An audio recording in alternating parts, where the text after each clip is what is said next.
आउ किछि दिन पर आसवाक जाउछि मे मास अर्थात मे मास 1 तारिख रु लागू हेबाक जाउछि नुआ नियम।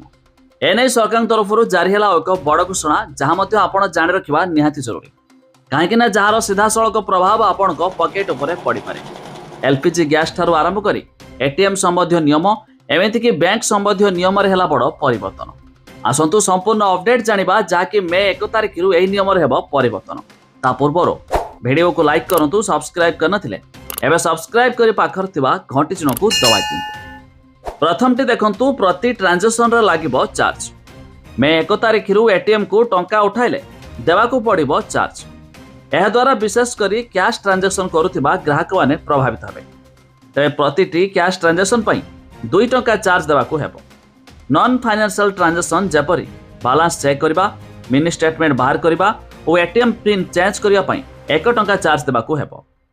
तबे एथिपाई विशेष चिंता करिवार आवश्यकता नाही, काहेकि ना फ्री ट्रांजैक्शन लिमिट पार करिया परे एही चार्ज देवाकू पड़िबो। आ नेक्स्ट होची बैंक रे रखिबाकू हेबो मिनिमम बैलेंस। अकाउंट रो वेराइटी मुताबक मिनिमम बैलेंस नियम अलगा रही थाए। येस बैंक रो वेबसाइट रो रिपोर्ट मुताबक यार प्रो मैक्स अकाउंट रे एणिकी अति कम रे 50,000 टंका बैलेंस रखिबाकू हेबो।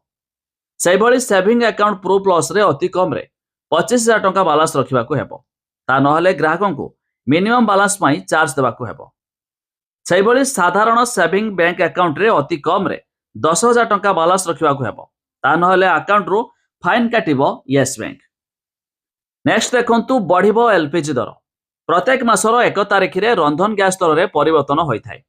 पेट्रोलियम मार्केटिंग कंपनी प्रति मास पहिला रु रंधन और इंधन गैस दर स्थिर करिथाय। एही क्रम रे एलपीजी, सीएनजी और पीएनजी दाम स्थिर करा जाइथाय। एणु 14 केजी घरे गैस और 19 केजी कमर्शियल गैस दर केते परिवर्तन हेबो ताहा उपरे नजर रहिबो। आउ नेक्स्ट हेउची पेट्रोल दर कमिबो ना बढ़िबो।